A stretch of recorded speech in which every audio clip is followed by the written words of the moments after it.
Hola a todos, muchas gracias por dejarme participar en este congreso que tiene como título Los derechos humanos de los pueblos indígenas, sobre todo teniendo en cuenta que mi contribución a él lleva por título Ventajas morales de la desaparición de las culturas. Sé que el título ha provocado una cierta consternación y, por qué no decirlo también, pues algún rechazo, ¿no?, inicial, pero por parte de algunos colegas, ¿no?, reticencias acerca de la idoneidad del texto, pero espero que se vean aclaradas o al menos moderado el juicio con lo que puedo decir a continuación. Aunque justamente con aquello con lo que voy a empezar posiblemente suscite aún más incredulidad. Voy a empezar con un anuncio de la televisión que me marcó mucho de pequeño, que algunos de mi edad podrán recordar. Era un anuncio de lejía, un anuncio de una lejía que se llamaba Neutrex. Que recuerden, este anuncio venía a ser, si no está muy deformado por el paso continuo en mi memoria, por una mujer, que entonces recuerdo que era una mujer muy atractiva, con un cabello rubio, ni muy largo ni muy corto, vestida de blanco, que proponía un nuevo producto de limpieza para acabar con todas las manchas. La energía Neutrex, que venía del futuro, aparecía en mi cabeza una y otra vez como una señal de una uniformidad por venir, la uniformidad de lo neutro, la uniformidad de lo neutro reflejada en el color blanco, no tanto de la piel como de la vestimenta, ¿no? Y es así como a veces se representa el futuro en las películas menos distópicas, ¿no?, como un grupo humano compuesto de distintas razas y géneros, y que habría que intuir también que sexualidades, ¿no? Y donde la idea de lo neutro, la idea de lo blanco, aparecía como un horizonte de realización de algún tipo de utopía, ¿no? Por entonces, por cuestiones de sensibilidad, no caí en el sesgo escalofriantemente machista, ¿no?, de que en el futuro también fueran las mujeres las encargadas de la limpieza y de la ropa. Pero será el futuro un horizonte neutrex, un horizonte blanco. ¿Presentan una ventaja moral, un porvenir de este tipo en cuestiones relacionadas con el derecho y, por ejemplo, con la idea de justicia que representan hoy los derechos humanos? El título Ventajas de la desaparición de las culturas, ventajas morales, requiere dos matizaciones previas, ¿no? La primera es que, con lo de las posibles ventajas morales de la desaparición de las culturas, me refiero a una forma de considerar desde un ángulo de la filosofía moral un nuevo tipo de cosmopolitismo y algunos beneficios morales que podrían derivarse en relación con los derechos humanos como una expresión universalizable de justicia, relativos al abandono de lo cultural del centro de gravedad, digamos, de los discursos de los estudios sobre desigualdad, que incluyen la situación de las llamadas minorías culturales y su expresión más radical, que es la pervivencia de pueblos indígenas, por ejemplo, en el seno de estados de derecho. En mi opinión, los derechos humanos es una idea que no describe el planeta, no es una idea descriptiva, sino una idea propositiva, es decir, podemos hablar de un código normativo que consideramos, o que muchos consideramos, que debería ser universal y que en la mejor defensa expresa una idea acumulativa de la cultura en una clave cosmopolita, ¿no? De otro lado, las ventajas morales a los que me refiero en un hipotético escenario de futuro tipo Neutrex no implican la idea de una homogeneidad ideológica en un sentido fuerte, y tiene que ver con los procesos de hibridación la creciente conciencia de la globalidad, la interacción de personas unas con otras en distintos lugares del mundo, de acuerdo con un proceso de empequeñecimiento, ¿no?, del planeta.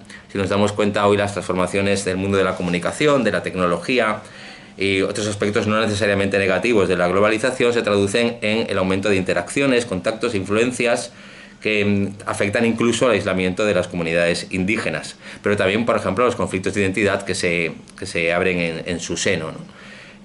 De acuerdo con, por ejemplo, las tesis de Omika Baba, que incidían en la idea de los espacios intermedios, ¿no? Yo creo que el apartamiento de lo cultural en favor, como enseguida vamos a insistir, en planteamientos de índole de justicia distributiva, por ejemplo, en las demandas de los territorios de los pueblos indígenas. Es interesante desde un punto de vista que tiene que ver con la justicia del futuro, ¿no? Bueno, en todo caso, dado que en el mundo habrá unos 470 millones de personas que llamamos indígenas de distintos países, unos 90 países, nada de lo que pueda yo decir, en realidad nada de lo que nadie pueda decir, es aplicable a la totalidad de ese 6% de la población mundial, ¿no? El conjunto es tan heterogéneo que muchas de mis reflexiones no tendrán aplicación en comunidades indígenas donde el aislamiento es una cuestión de supervivencia, ¿no? En lo que se refiere ya a la incluibilidad académica, he de decir que con el término, mejor que con la expresión desaparición de las culturas, defiendo una idea de cultura universal en clave cosmopolita, en línea con autores como David Held o Gerard Delanty, y lo que otros sociólogos con anterioridad, como Norbert Elias, incluían dentro de los procesos de civilización. Yo creo que podría ir a alguna de las conclusiones de esta comunicación. La llamada diversidad cultural y la realidad multicultural de los estados contemporáneos en relación con sus minorías se protegen mejor a partir de este ideal de cosmopolita que desplaza lo cultural del centro del debate en favor de cuestiones de índole, ya digo, de redistributiva, de distribución de las oportunidades, de los medios de producción, de la relación con el entorno, etcétera, ¿no? Yo creo que hoy nos hallamos completamente inmersos en un complejo y muy acelerado proceso paradójico que ya fue observado por Levi Strauss, ¿no?, cuando decía aquello de que la cooperación, la interacción, la influencia o el contacto entre culturas es una condición necesaria del progreso, y esta conexión entre culturas traía consigo paralelamente la desaparición de los rasgos diferenciales, ¿no? La desaparición entonces de las culturas es una ventaja o una desventaja. Leeré el fragmento que incluye Levi Strauss en Raza y Cultura. Dice: a la inversa de la diversidad entre razas, un término entonces en boga hoy, yo creo que en desuso y en justo desuso, a favor de la idea de que el hombre es una única raza, la humanidad es el sujeto, y las diferencias en cuestión de pigmentación de la piel son absolutamente irrelevantes. Hoy se habla de diferencias étnicas. Bueno, dicho este inciso, decía Levi Strauss que a la inversa de la diversidad entre razas, que presenta como principal interés el de su origen y el de su distribución en el espacio, la diversidad entre culturas plantea numerosos problemas, porque uno puede preguntarse si la cuestión constituye una ventaja o un inconveniente para la humanidad. Está dentro del trasfondo, digamos, de una línea de preocupaciones que espero que ya estén acabando de avalar mi contribución a este congreso.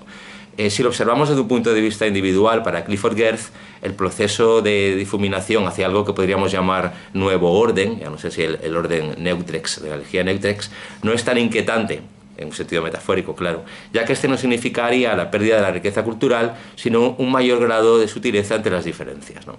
Y así la dinámica de fuerzas contrapuestas, más que producir la paulatina desaparición de contrastes culturales, lo que provocaría es el desplazamiento de las fronteras interculturales, llevándolas desde los límites entre sociedades a los límites entre nosotros mismos. En definitiva, yo creo que mi pregunta, si hay alguna ventaja moral en la desaparición de las culturas, es pertinente tanto si lo vemos desde un punto de vista colectivo, en el discurso de los pueblos, como si lo hacemos desde una perspectiva moral. En segundo lugar, la desaparición de las culturas a la que me refiero no es una cuestión ajena, vamos, a la realidad, porque de hecho hoy en día estamos asistiendo a un proceso de desaparición mucho más general. El despliegue de la especie humana sobre el planeta, tal como lo recogía un antropólogo sevillano, Jacinto Chosa, puede verse desde el punto de vista del derecho como un proceso de colonización física, sociológica y política mediante el cual los grupos que eran extraños pasan a ser recíprocamente conocidos, ¿no? Digamos que el proceso de desarrollo de la humanidad también es un proceso de desaparición de lo desconocido. Tanto las sociedades como lo que en un sentido antropológico llamamos culturas, tiene un sentido flexible y dinámico. Si cogemos cualquier bestseller actual, por ejemplo los de Yuval Noah Harari, sobre la evolución del Homo sapiens, la idea del desarrollo de la humanidad desde la horda al Estado-nación no ha terminado, sino que el aprendizaje de la cultura como base para una cooperación a gran escala pasará tarde o temprano por la idea de unidad global, es decir, por la idea de que hay un sujeto en el planeta que es la humanidad, ¿no? Imaginamos que se presentara una nave espacial desde el planeta exterior y nos preguntara qué somos y entonces podríamos decir que somos una suma de pueblos, pero para decir eso haría falta un interlocutor que a su vez fuera consciente de las diferencias y de y aquello que nos une, ¿no? Tanto que humanidad. Yo creo que las nuevas teorías del cosmopolitismo, que son más horizontales y más dialógicas, parten tanto de ese escenario de transformación, es decir, de empequeñecimiento del mundo, como de la superación del etnocentrismo en las propuestas normativas. El etnocéntrico es el adjetivo descalificativo por excelencia cuando se habla de cultura, ¿no? Uno de los obstáculos para la extensión del ideal cosmopolita a lo largo de la historia ha sido el desconocimiento de los pueblos. ¿Qué ocurre cuando ya los pueblos se conocen entre sí, ¿no? Por la conexión, por ejemplo, de los medios de comunicación, la expansión del comercio, la literatura, Internet, las formas de ficción que se consumen en plataformas del tipo Netflix, que contiene ya producciones desde la India a Perú, a Australia, a Senegal, ¿no? Hacia finales de los años 60 y principios de los 70, Marshall McLuhan acuñó la expresión aldea global, ¿no? Para describir justamente esa interconexión humana a escala global. Hoy las movilidades ya no son solo de personas, sino también de flujos en la red, ¿no? Existe un acuerdo, además, en las ciencias sociales acerca de que no solo desaparece la extrañeza, el desconocimiento, sino también la visión del otro como una variedad exótica, ¿no? De la especie humana. Ya afortunadamente no a nadie se le ocurre la idea de llevar a circos o a zoológicos a seres humanos de otras latitudes. Bueno,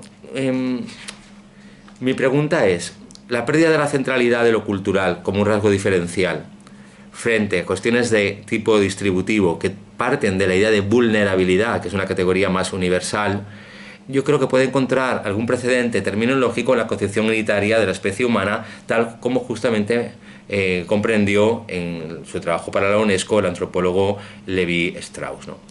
El giro terminológico, estamos hablando de desaparición de las culturas, tenemos como precedente la desaparición de las razas, se subrayó hace décadas para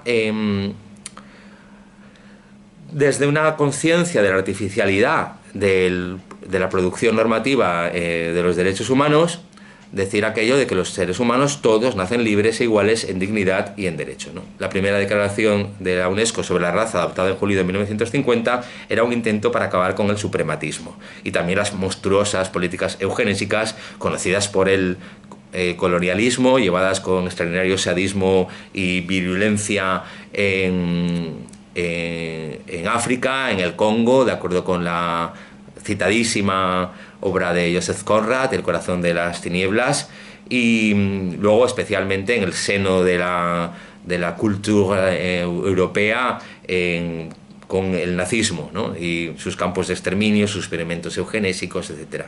La nueva catalogación del Homo sapiens sapiens, ¿no? Como una única sola especie, como Homo sapiens, puede leerse como un movimiento en dirección a la toma de conciencia de que formamos una única humanidad expuesta a riesgos globales. Pues hoy, por ejemplo, las pandemias, el cambio climático, el calentamiento global, el deterioro medioambiental, la porquería que se extiende en los océanos, el peligro de la desigualdad socioeconómica y las distopías que ya observan en el futuro un escenario completamente dualizado, etc. Bueno, yo creo que en mi forma de comprender la filosofía política, que es moderna, que debe mucho en este aspecto a la idea de Jürgen Habermas, ¿no? de la modernidad como un proyecto todavía inacabado, los derechos humanos aparecen como un logro cultural universalizable.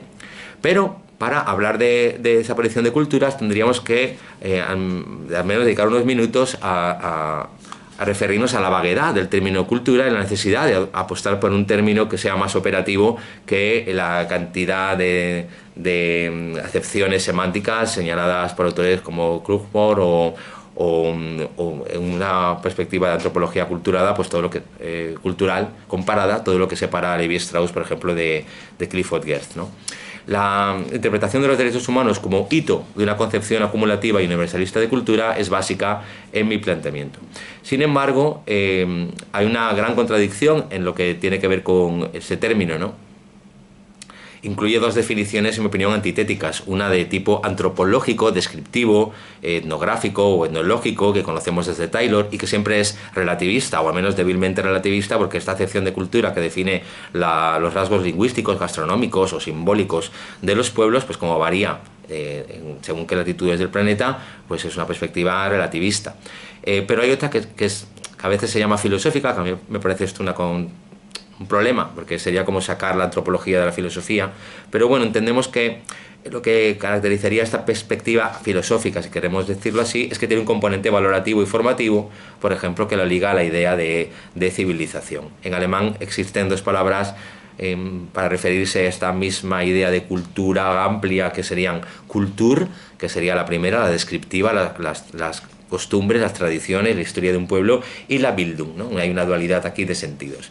La Bildung ya no es descriptiva, sino es propositiva, porque orientaría las acciones hacia el crecimiento de los individuos y de los pueblos. Por ejemplo, el arte, la literatura, ejercerían sobre el ser humano la idea de crecimiento interior. Es una metáfora pues, bastante agrícola, pero que tenemos que tomarla en serio, esta oposición, porque durante el siglo XIX, por ejemplo, en la Escuela Histórica del Derecho, en el Romanticismo, en Alemania, la idea de cultura que miraba al pasado, las tradiciones, pues tuvo una extraordinaria importancia, por ejemplo, en la estética del Romanticismo, pero también en la creación de identidades nacionales y la legitimación del Estado-Nación, ¿no? Se produce así una famosa Kulturkampf, la lucha de Otto von Bismarck, apelando al pueblo, cultura, Estado, y a los procesos de homogeneización social que para él eran positivos en el seno del Estado-Nación y que todavía son visibles, por ejemplo, en la cultura política de países como Hungría, Polonia,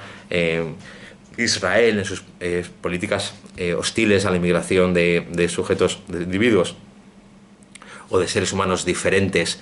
Pues está, yo creo que en el debe de esta concepción, por ejemplo, también en las políticas de Bolsonaro en Brasil, ya digo, en la autodescripción étnica de Israel y en las llamadas batallas culturales, ¿no? Por ejemplo, cuando le tira un tomate a una escultura de Colón en una ciudad mexicana, ¿no? Ahí hay una especie como de defensa rígida de la identidad en términos culturales, lo cual valdría a fortiori para legitimar las diferencias de los pueblos indígenas, ¿no? Bien, la cultura en un sentido formativo, como Bildung, dificulta esta idea esencialista porque observa la cultura desde un sentido más normativo y más universal. Por ejemplo, el constitucionalista alemán Peter Haberle partió de esta visión dinámica y acumulativa de cultura en su teoría de la Constitución y también la Constitución como obra cultural, ¿no? También algunas instituciones en el seno de Naciones Unidas, incluso, o sobre todo las que velarían hoy por la diferencia, por el reconocimiento de la diferencia y la protección de los derechos de los pueblos indígenas. Bueno, es interesante retener que el término de cultura como Bildung se asemeja a la idea de civilización en una perspectiva como cosmopolita, porque no habla de un pueblo único en la humanidad y no de distintos pueblos. Esto se puede rastrear en la obra de Ilustrados, de Condorcet, de Fontanelle, de Kant. Lo interesante es, en esta perspectiva cosmopolita, es que el cosmopolitismo sea crítico, es decir, que sea una orientación que se observa reflexiva y críticamente también a sí mismo, ¿no? A mí me parece que el cosmopolitismo es un ideal positivo, o sea que es un ideal por el que merece la pena luchar, denota la posibilidad de ser ciudadano del mundo. Se suele atribuir a un episodio que Diógenes Laercio dedica al otro Diógenes, al cínico Diógenes de Sinope, en el sexto libro de la vida y opiniones de los filósofos más ilustres, ¿no? El deseo de ser cínico, de ser cosmopolites, indica una especie de sensibilidad, de emoción y de racionalidad, de la defensa de todos los seres humanos en tanto que seres humanos, ¿no? Es aquello que Publio Terencio Fricano dijo como es conocido, humano soy y nada humano me es ajeno, ¿no? El ideal del cosmopolitismo como un compromiso de la comunidad mundial por encima de los lugares de nacimiento, siempre azarosos, estuvo presente en algo que llamamos, yo creo que mal, origen de la civilización occidental, porque la Grecia antigua incluía ciudades que hoy están en Turquía, en Siria, en Túnez o en Egipto, con un sinfín de correspondencias, de intercambio, que hacen que Séneca piense como piensa, Marco Aurelio, pero también Francisco de Victoria. El ideal cosmopolita lo podemos encontrar, rastrear en algunas reflexiones de Fichte, de Kant, también de Ibn Hazm, ¿no? De Ibn Hazm, cuando hace ese texto sobre qué es lo que es el amor, si comparamos lo que tal como lo expresan o qué sienten las personas de pueblos muy distintos, ¿no? Son perspectivas que buscan lo universal por encima de las diferencias culturales, ¿no? Ahora, que hay una extraordinaria literatura que no me da tiempo a resumir aquí, que incluiría de Saint-Simon a Durkheim, a Max Weber, ¿no? Los peligros que tienen los pueblos indígenas en la actualidad son peligros que tienen que ver sobre todo con su percepción como minorías diferentes, a las que se le une una vulnerabilidad que es aprovechada por personas sin escrúpulos, ¿no? por grandes latifundistas, por políticos sin escrúpulos que asesinan, que masacran a los pueblos. ¿Qué tarjeta es mejor sacar, por utilizar el símil, qué carta de Dworkin decía, de triunfo es mejor sacar para combatir con mayor eficacia estas tropelías? En el cine hay dos películas que a mí me marcaron mucho la sensibilidad en este aspecto. Una era la de San Ginés, de Jorge San Ginés, la de La sangre del cóndor, ¿no? Sobre cómo la CIA esterilizó forzosamente o sin comunicárselo a una población indígena boliviana, y lo cual, políticas que todavía hoy son denunciadas ante las comisiones de derechos humanos, ¿no? Otra película era Donde sueñan las verdes hormigas, de Werner Herzog, ¿no? Sobre el proceso de aculturización o de agresión a los pueblos indígenas nómadas de Australia, ¿no? La de progreso no es una idea pacífica, porque el progreso es una bandera, digamos, de mi propuesta de terminar con el discurso de lo cultural en la defensa de los pueblos indígenas. La del progreso no es una idea pacífica, decía. La controversia se ha planteado desde distintas perspectivas. Por ejemplo, la primera nace en la modernidad europea, atravesó la obra de autores tan distintos como Nietzsche, como Heidegger, como Foucault, o como la escuela de Frankfurt, ¿no? La Shoah, la catástrofe en el nazismo, las bombas atómicas. Es verdad que han afectado tanto la idea del progreso lineal del humano, ¿no? Como la propia idea de la modernidad. Pero sin embargo, podemos observar todos esos episodios como episodios que fueron realmente contramodernos, ¿no? Para autores como Delanty, la dimensión cultural del cosmopolitismo no consiste en la defensa de un uso particular que se hiciera en el 19 o en el 20 de algún tipo de razones instrumentales que tengan su origen en la modernidad, sino más bien la creación y articulación de modelos comunicativos de apertura mundial a un mundo que está transformándose continuamente, ¿no? A mí el exponente de la literatura postcolonial que más me interesa, Omika Baba, ha hablado, ya digo, de las zonas de intermedias en la evolución cultural, y asume de una u otra forma la creencia, ¿no?, de que lo que debemos cambiar no solo son las narrativas de nuestras historias, sino el significado de la propia vida en espacios humanos, en una suerte de enganche con el postuniversalismo, ¿no?, que sería corrientes normativas a las que todavía subyace una idea de progreso. Frente a la concepción del progreso como algo inintencionado, una fuerza motriz, una suerte de inercia que se produce a sí misma, sea guiada por la mano invisible de Smith, por la astucia de la razón de Hegel, por la lógica situacional de Popper, yo creo que el cosmopolitismo actual tiene dos puntos interesantes, que son tanto la lucha por la igualdad como la lucha por el reconocimiento, ¿no? Para poner un ejemplo más claro, los indicadores del tipo del Producto Interior Bruto serían un ejemplo de la extensión de una práctica de acuerdo con un modelo cultural no cosmopolita, porque parten de una concreta visión del desarrollo que no tiene a la humanidad como sujeto, como sujeto, ¿no?, sino más bien a una parte de ella, a una parte que tiene unos determinados intereses. Bueno, mi idea de no suscribir perspectivas culturales fuertes y esencialistas radica en gran manera en que el componente antropocéntrico, humanista, plural, normativo que existe en la perfectibilidad humana no se puede confundir con ni el colonialismo, ni el actual modelo de globalización económica, ni con el posmodernismo, como la lógica cultural del capitalismo, del estadio actual del capitalismo, en los conocidos términos del crítico cultural Friedrich Jameson, sino con una vía que tiene estos dos ejes, igualdad y reconocimiento, ¿no?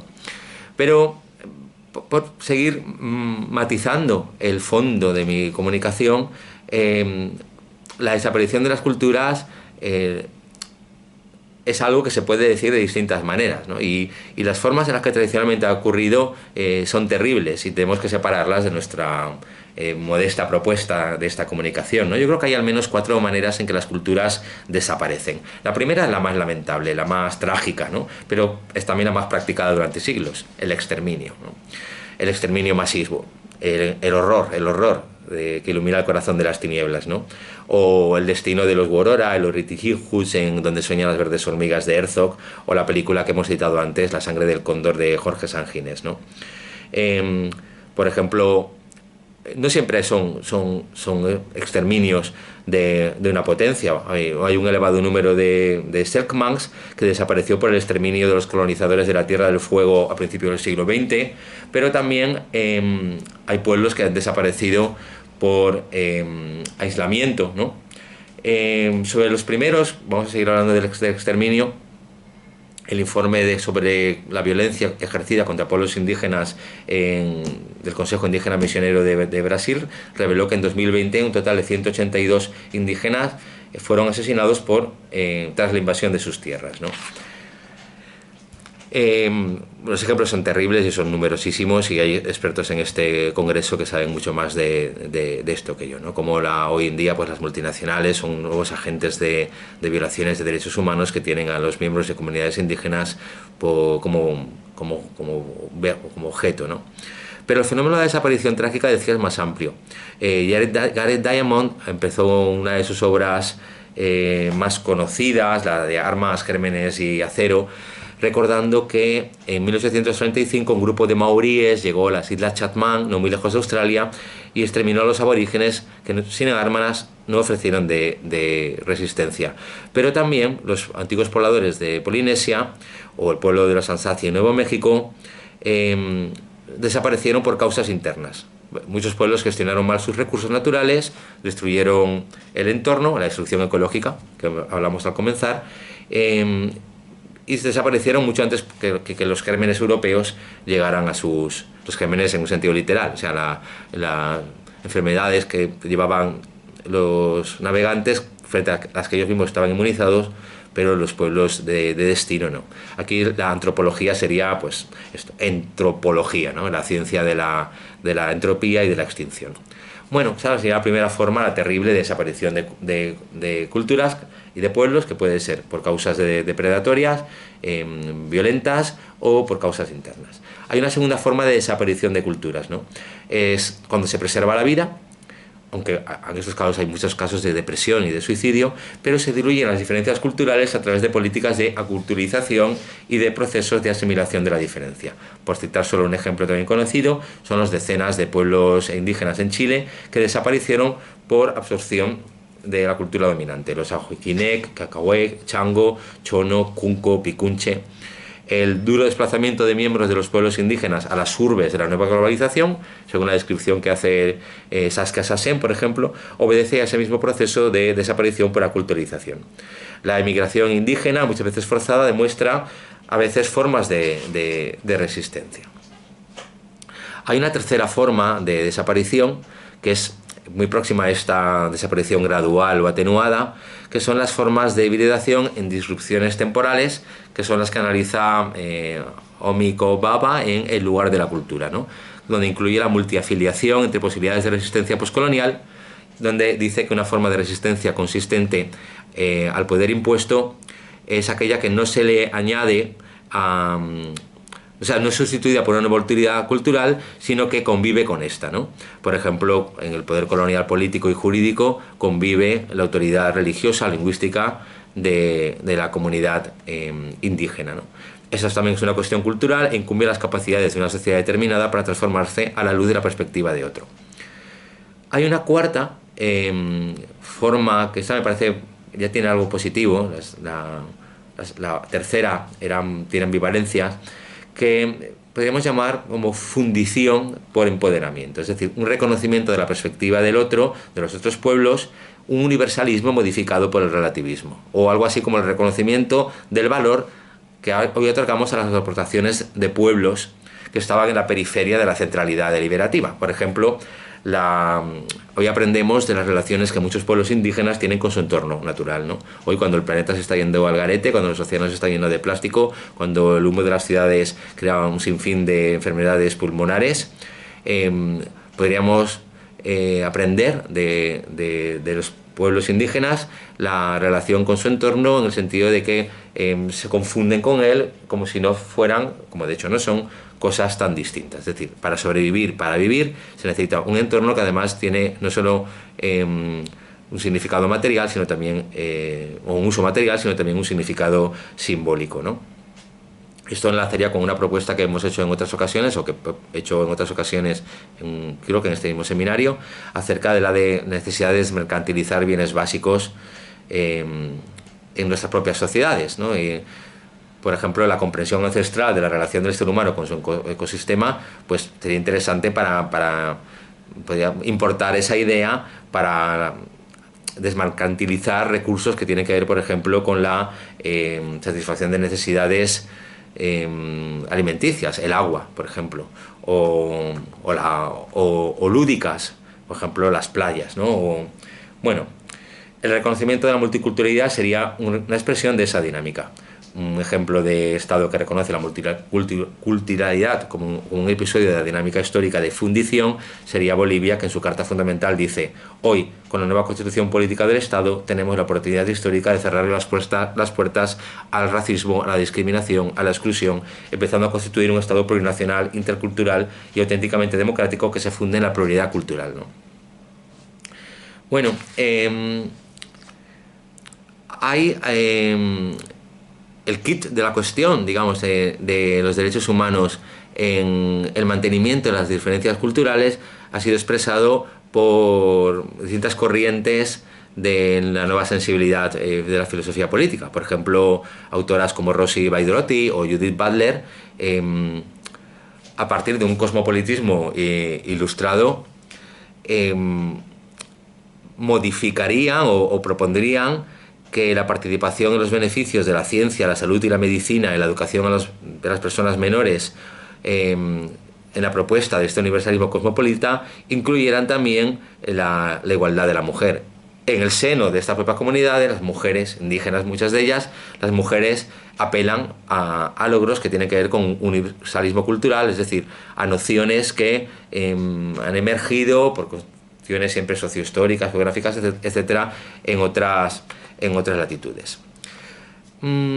Yo creo que donde mejor se aprecia las dificultades, las aporías del culturalismo en la defensa de los derechos de los pueblos indígenas, es decir, el acento en decir que hay que defender a los pueblos indígenas por su diferencia cultural, es en las llamadas expresiones culturales, una expresión de estrategias defensivas y ofensivas, hoy muy de moda, ¿no?, que podríamos llamar o incluir en aquello que Zygmunt Bauman llamaba las retrotopías, ¿no?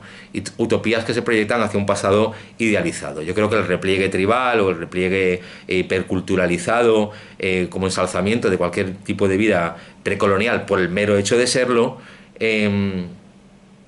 es un argumento excesivamente débil, ¿no? Me parece que el deseo mismo de que nuestros valores estén seguros en una historia ideal y la nostalgia profunda de las seguridades de un pasado adánico o de Edén, ¿no?, parecido a una infancia de la humanidad, son bastante débiles, ¿no?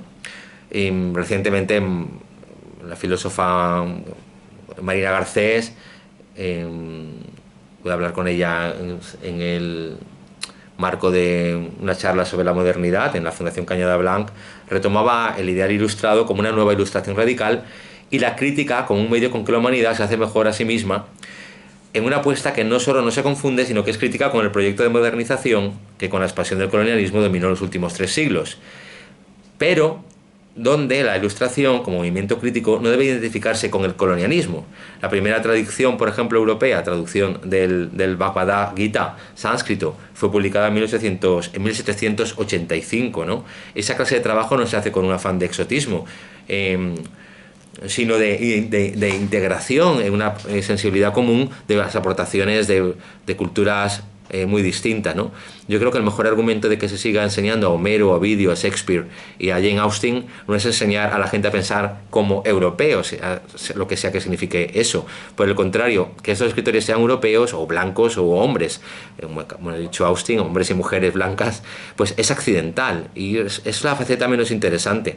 Deberíamos leerlos, o deberían leerse en todo el mundo porque expresan una humanidad en común. Pero lo mismo puede decirse de Du Fu, es decir, el poeta chino del siglo VIII, o de la poesía persa, o de la poesía árabe, o de Maimónides, o de Averroes, el filósofo de Córdoba, o la historia de Genji, de Leopoldo Senghor, o el James Baldwin, de I'm Not Your Negro.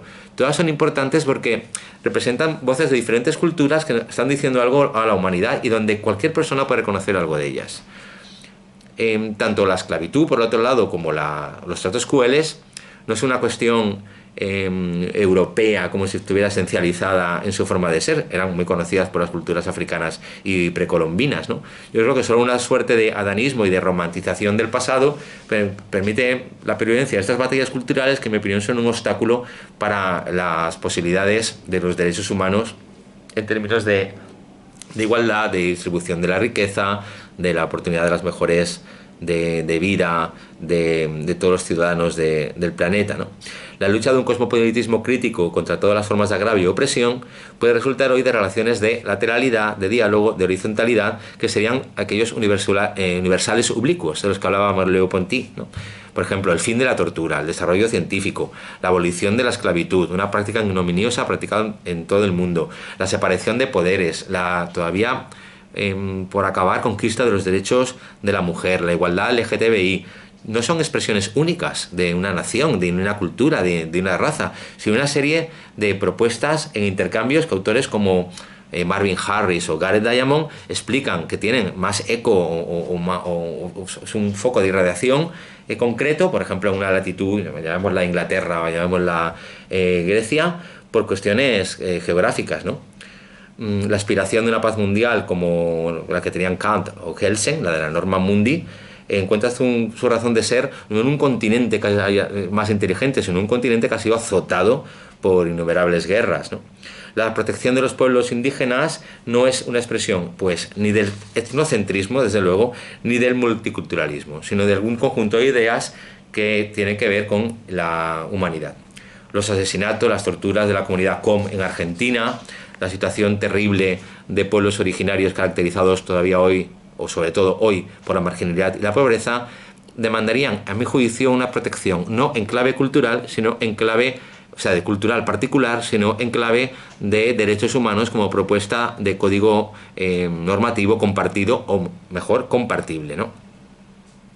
Yo creo que otra de las desventajas del desplazamiento de lo cultural, en un sentido identitario fuerte, por lo material, en relación con las necesidades básicas de los pueblos y su desarrollo en pie de igualdad con otros miembros del mismo grupo que llamamos humanidad, es que permite comprender las reclamaciones de estos pueblos indígenas sobre recursos o sobre territorios no solo como justas en apelación a una determinada cultura, sino o vitales para el sentido de su existencia, sino porque comparten la idea de vulnerabilidad del ser humano, ¿no? El acceso seguro a las tierras y a los recursos esenciales para su bienestar es un presupuesto de su existencia, como es un presupuesto de la existencia de todo el planeta, ¿no?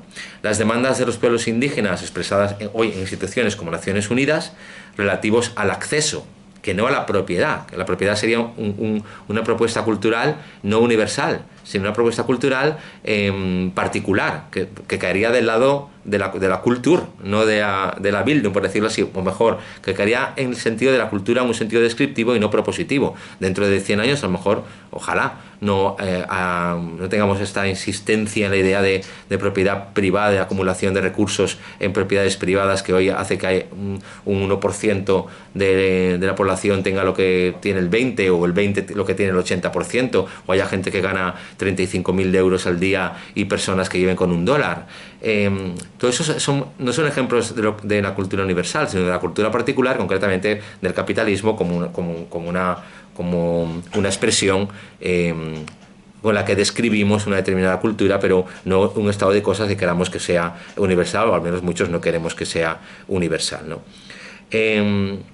La sobrerepresentación de personas de pueblos indígenas en los porcentajes de pobreza extrema apunta a que el derecho no siempre ha beneficiado, sino, como es fácilmente constatable, ha perjudicado a millones de personas precisamente por su pertenencia a grupos, ¿no?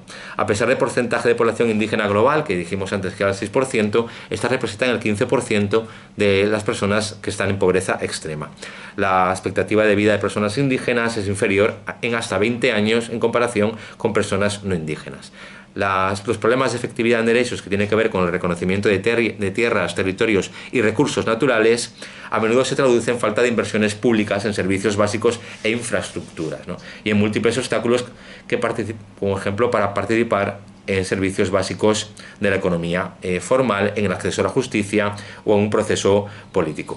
De hecho, la expresión cuarto mundo, referida a la población que vive en condiciones de desprotección, marginación o riesgo social dentro del mundo industrializado, incluye a muchos de estos pueblos indígenas, ¿no?, afectados por una problemática común. Es el modelo de globalización lo que les está arrasando. El modelo concreto de globalización también es una idea que caería dentro de lo cultural en un sentido descriptivo, es decir, un orden de cosas de lo que hay frente a las posibilidades de transformación del planeta en su conjunto, de acuerdo con ideales universalizables y cosmopolitas que partirían de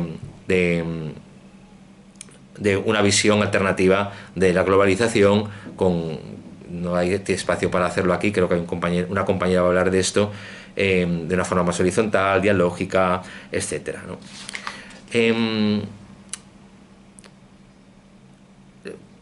La salud es otro derecho que en el escenario actual de la globalización exigiría ser gestionado en términos de universalidad. El legado de la desigualdad y exclusión aumenta la vulnerabilidad de las comunidades indígenas frente a los impactos, por ejemplo, hoy del cambio climático o de enfermedades como la COVID-19, ¿no? La vulnerabilidad de la pandemia se exacerba ante el hecho de la falta de acceso a sistemas nacionales o estatales de salud, agua y saneamiento, ¿no? En la intersección entre la economía y la salud, como otro ejemplo de la perspectiva universalista que esbozo en esta comunicación, se trata de aprender también el contenido de las culturas bajo las aportaciones que éstas puedan hacer en cuestiones que incluye la transmisión oral, ¿no?, de conocimientos tradicionales que tienen que ver con la salud.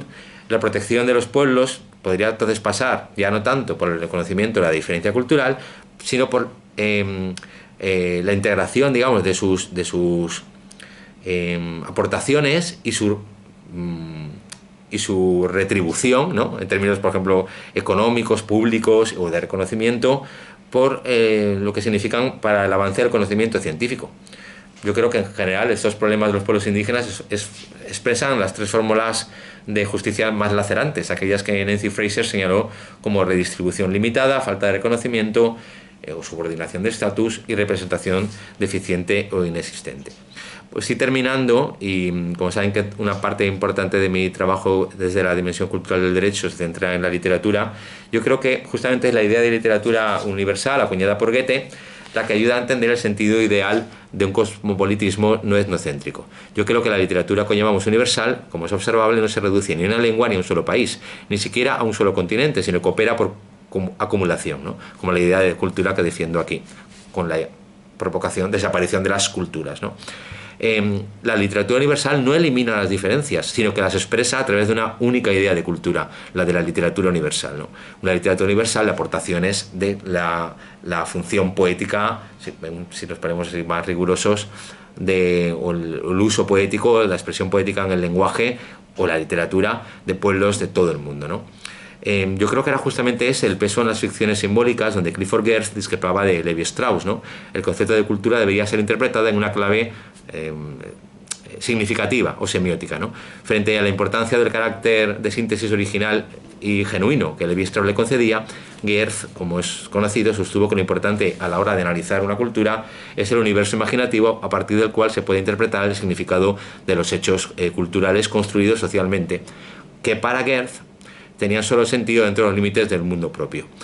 Pero frente a Geertz, hoy podemos ver que muchos miembros de los pueblos indígenas, por ejemplo en México, acuden a la literatura para expresar sus sentimientos. La literatura que bien podría ser estrictamente una invención europea, como lo es la novela, sin que eso agote, ya digo, la expresión poética del lenguaje, que es común en todo el mundo, ¿no?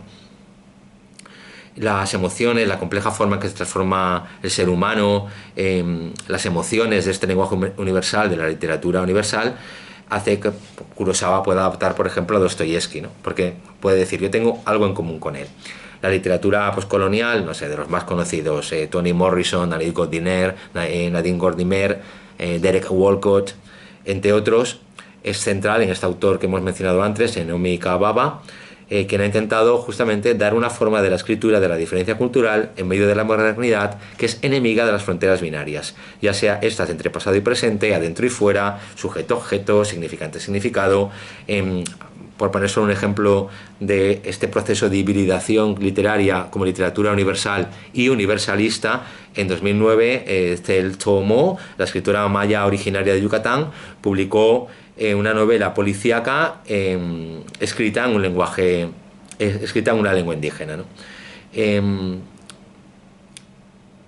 Escritores como Solce experimentan con géneros literarios de manera no muy distinta como Laurence Esther jugó en el Tristram Shandy, ¿no?, en el siglo XIX. La literatura indígena también ha asumido ya la figura del autor, entra en un sistema ya de producción, de distribución, de imprenta, ¿no? ¿Qué importa es que esa imprenta se deba a Gutenberg? Yo creo que los escritores de lenguas indígenas hacen también un trabajo intercultural, se insertan en una tradición, pero también en un sistema de producción global, ¿no? En un artículo reciente, Yasnaya Elena Aguilar, me gustó mucho su aportación, señalaba que esto es muy evidente si consideramos que la mayoría de los libros de literatura en lenguas indígenas, a diferencia de lo que sucede con los libros en castellano, nacen en ediciones bilingües donde el castellano sirve como lengua de llegada. Es decir, las creaciones de escritores como Briseida Cuevas en maya, de Javier Castellanos o de Irma Pineda en lenguas zapotecas, o de Natalio Hernández en Nahuatl, o de Carlos España en mixteco, se ascriben bajo la etiqueta de literatura indígena, en contraste con la literatura creada en castellano, pero mi pregunta es, ¿qué sentido tiene la distinción entre cultura indígena y cultura creada en castellano? Si la expresión, la razón de ser, el vehículo es lo mismo, es compartido. Es porque están expresando particularidades de sus vivencias en distintos escenarios del mundo. Bueno, pero es que eso no es en general la literatura universal, no es lo que está haciendo, no sé, Camilo José Cela cuando escribe La Colmena.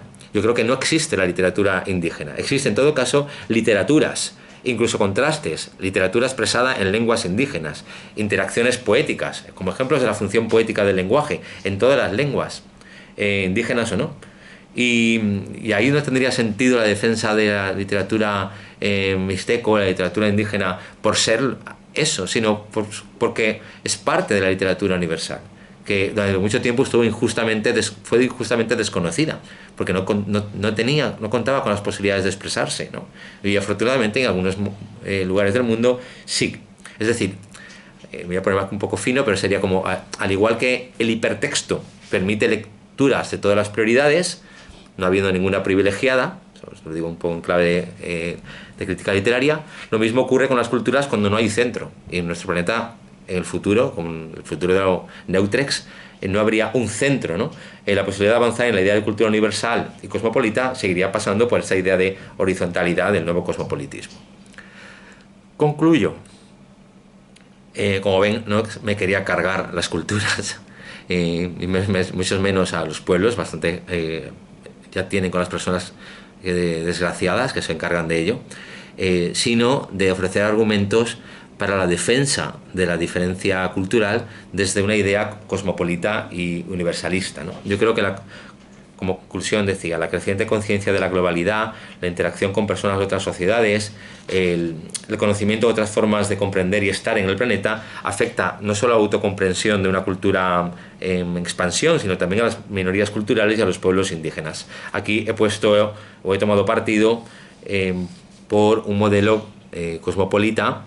No ha habido espacio, no era tampoco la intención de esta comunicación, examinar en profundidad las razones de un cambio total de perspectiva. Tan solo yo aspiraba a bosquejar desde algún punto de vista intermedio entre la filosofía moral, la teoría cultural y la sociología de los derechos humanos y la literatura, el acento en la efectividad, ¿no?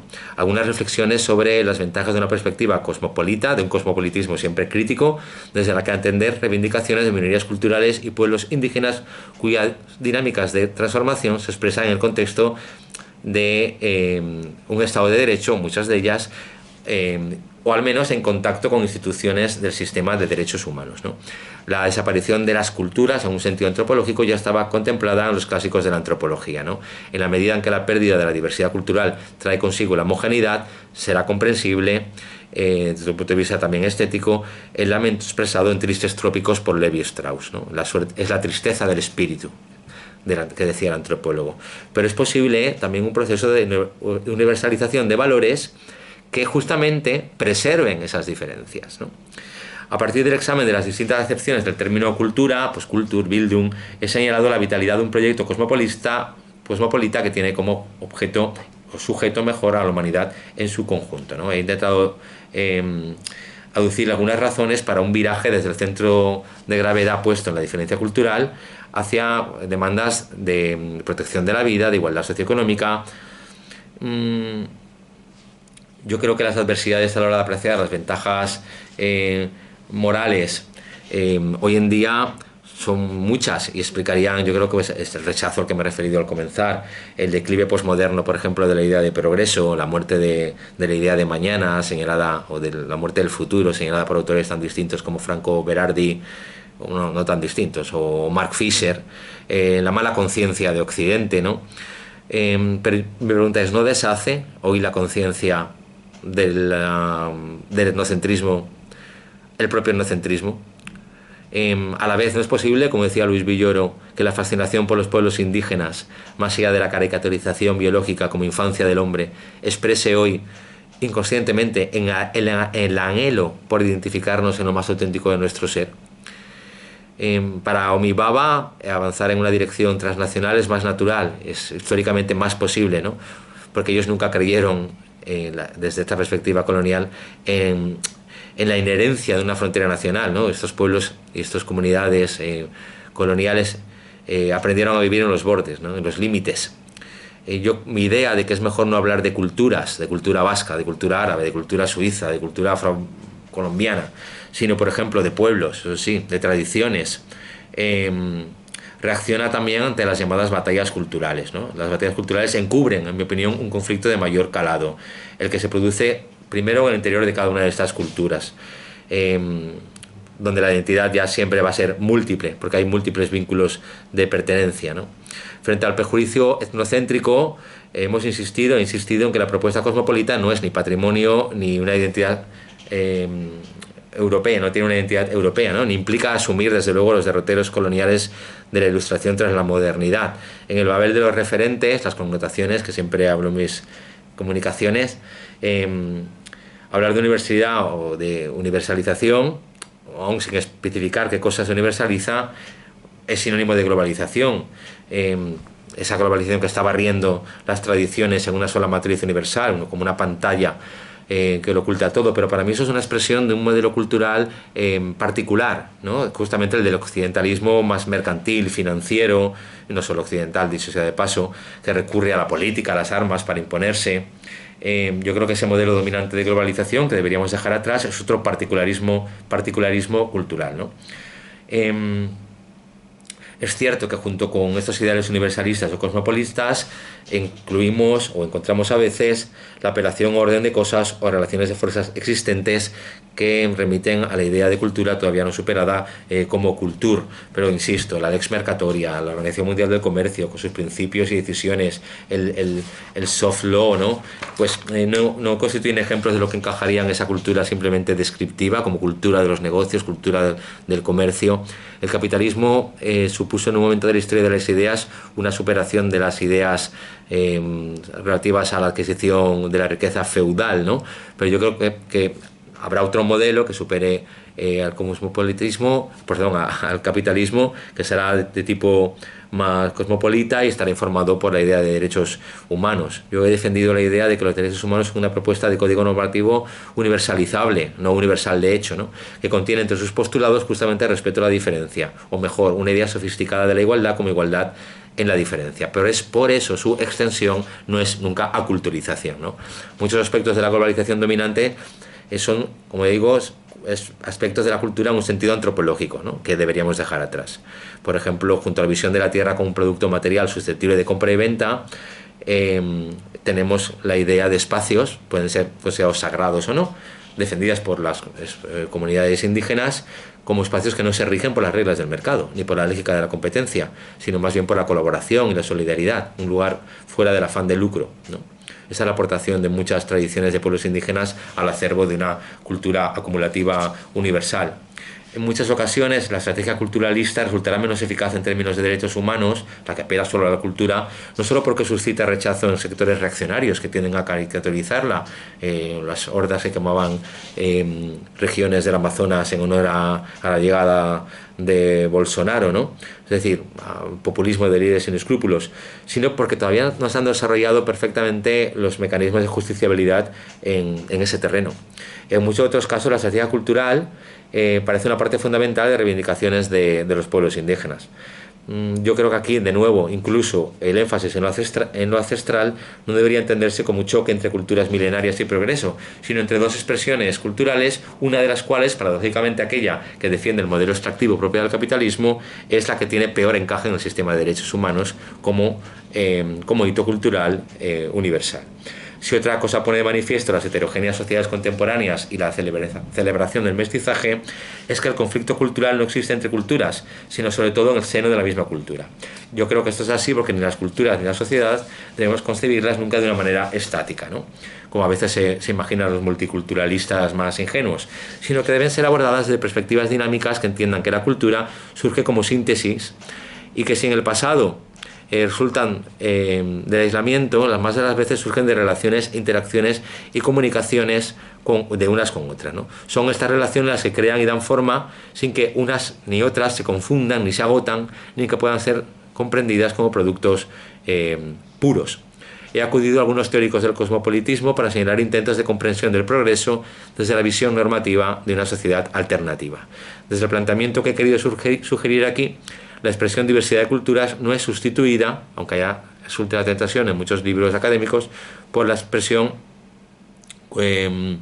cultura de la diversidad, sino por la integración de la idea de que es un hito cultural universal la protección de las costumbres, recursos y formas de vida de pueblos indígenas. Una protección fuerte desde el punto de vista de los derechos humanos, pero que no se fundamenta tanto en la existencia de diferentes culturas, sino en el bienestar de las personas que forman la humanidad. Aumentar el bienestar o disminuir el dolor es un fin de la humanidad tomada en su conjunto. Desde esta perspectiva, la prioridad debe ser la justa distribución de recursos, así como la lucha por combatir, ¿no?, la impunidad de las corporaciones comerciales en relación con crímenes, algunos de ellos, cabe recordar, de lesa humanidad. Es posible que la idea de progreso que mínimamente se esboza aquí, el progreso de Neutrex, ese blanco del futuro, blanco porque se han abolido la presentación del ser humano por particularidades externas, por vestuario, por señas, por tatuajes, por orígenes. Es posible, decía, que esa visión del progreso no conduzca a la felicidad ni al bienestar, pero tampoco he pensado que ese sea realmente el objetivo de una filosofía política más realista. Yo creo que el objetivo de la filosofía en este terreno es lograr sociedades donde se disminuya el sufrimiento, donde se disminuya la crueldad. Tenemos que repensar, pues, la idea de cultura, abandonando, si es posible, todo este discurso de la nueva positividad, de la felicidad, de la extensión de la felicidad y la alegría, para la lucha por escenarios donde justamente es la ausencia de crueldad, la ausencia de dolor, la ausencia de sufrimiento, el horizonte donde como especie deberíamos, el espejo donde como especie deberíamos observarnos, ¿no? Es verdad que entonces el de cultura es un concepto que debemos pensar muchas veces porque está cambiando de sentido, pero creo que fue Gaston Bachelard el que escribió que es justamente cuando un término, una palabra cambia de sentido, cuando más sentido tiene. Muchas gracias por la atención.